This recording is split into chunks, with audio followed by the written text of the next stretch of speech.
कितने कोमल हैं। भगवान पूतना के अवगुण को नहीं देख रहे हैं, भगवान क्या देख रहे हैं, इसकी ध्येय तो देखो, इसकी चेष्टा तो देखो, ये घर से मुझे मारने के लिए आई है। भगवान अवगुण नहीं देखते हैं, भगवान केवल ध्येय देखते हैं, लक्ष्य देखते हैं, चेष्टा देखते हैं। और ऐसा स्वभाव तो केवल दीन बंधु का ही होता है, हमारा नहीं होता है। हम तो जो है हर किसी में गुण अवगुण ही देखते रहेंगे।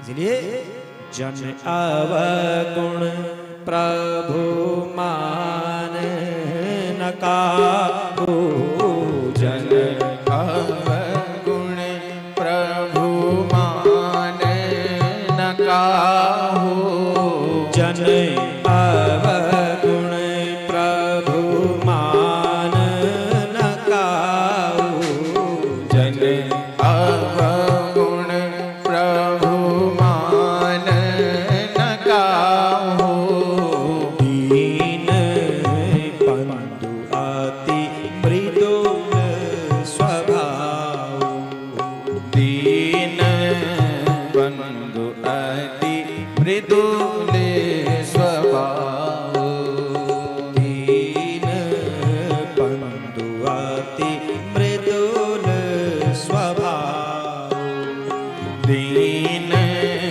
बंधु अति मृदुल स्वभाव।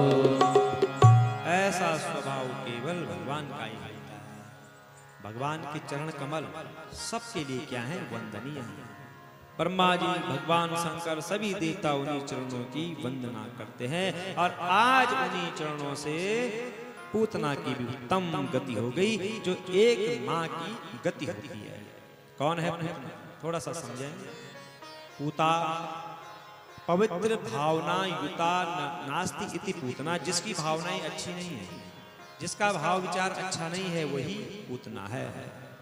बाहर से शरीर को हम कितना सजाएं, साबुन से नहाते हैं, शैम्पू से नहाते हैं, कितने अच्छे अच्छे कपड़े पहनते हैं, सेंट पाउडर लगाते हैं, इस शरीर की शोभा इससे नहीं है। इससे तो केवल गंदगी साफ होगी। असली शोभा किससे है? हमारा मन, हमारी वाणी, हमारी दृष्टि शुद्ध होनी चाहिए।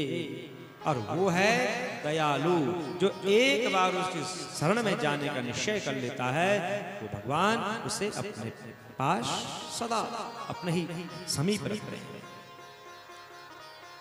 तो उन भगवान के अतिरिक्त कौन दयालु हो सकता है? राजा परीक्षित ने पूछा कि हे प्रभु, आप मुझे केवल भगवान के सुंदर चरित्रों को ही सुनाते रहिए, मुझे बड़ा आनंद आ रहा है सुनकर के।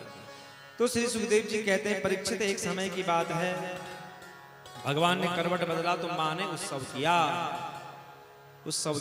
ब्राह्मणों को बुलवाया और जो है कि भगवान को फिर जो कि सुला देती है, कहां पर? एक छकड़ा, लकड़ी की गाड़ी, उसके नीचे सुला दिया। बहुत उत्सव हो रहा था, हल्ला हो रहा था, भगवान को भूख लगी। भगवान रोते हैं तो रोने का शब्द नहीं सुना, भगवान ने उस लकड़ी की गाड़ी पर अपने छोटे से पांव का स्पर्श किया, गाड़ी हवा में उड़ गई, दूध दही घी सब वहीं बिखर जाता है। लोग देख रहे हैं कि इतना छोटा बच्चा, इतना विशाल गाड़ी इसने कैसे उड़ा दी हवा में? क्यों किया भगवान ने ऐसा? क्या आवश्यकता पड़ी भगवान को ऐसा करने की? हिरण्याक्ष का पुत्र उत्कच, इसने यात्रा करते समय लोमस ऋषि के सारे वृक्षों को तोड़ दिया था, तो साप दिया था, जा तू देह रहित हो जाएगा। रो पड़ा, ऐसा साप मत दीजिए मुझे, तो जा तो भगवान का स्पर्श होगा द्वापर में, तू उस योनि से मुक्त हो जाएगा। तो आज वही राक्षस इस लकड़ी की गाड़ी में छिप जाता है, भगवान का स्पर्श हुआ तो ये मुक्त हो गया। भगवान का अवतार ही दुष्टों के उद्धार और कल्याण के लिए हुआ है, उनके दमन के लिए हुआ है। नंद बाबा ने विद्वान ब्राह्मणों को बुलवाया, फिर वही स्वस्ति वाचन किया, माँ फिर वही रखवाली कर रही है। एक दिन माँ भगवान को गोद में बिठा करके प्रेम कर रही थी, तो भगवान ने अपना भार बढ़ा दिया, माँ सहन नहीं कर पाई, माँ ने वहीं पृथ्वी में रखा, माँ अन्य कार्यों में लग गई। उसी समय आता है तृणावृत हवा के रूप में बवंडर, पूरे गोकुल को उड़ा दिया इसने। भगवान को उठाया, ले गया अंतरिक्ष में, भगवान ने और अपना भार बढ़ा दिया, आगे नहीं बढ़ पाया, नीलगिरी की चट्टान समझने लग गया अपने आप को। भगवान ने छोटे छोटे हाथों से इसके गले को पकड़ लिया, वहीं इसके प्राण उड़ गए और सीधे गोकुल में गिर पड़ा। ये क्या है? ये आंधी के रूप में आता है तृणावृत। यह है घमंड, झूठा झूठा घमंड। जब तक हमारे भीतर अपवित्रता होगी, झूठा घमंड होगा, तब तक हम भगवान की भक्ति नहीं कर सकते हैं। तो सबसे पहले शुद्ध होना पड़ेगा, उसके बाद अपने अहंकार को मिटाना पड़ेगा, तब जाकर के भगवान की प्राप्ति होती है।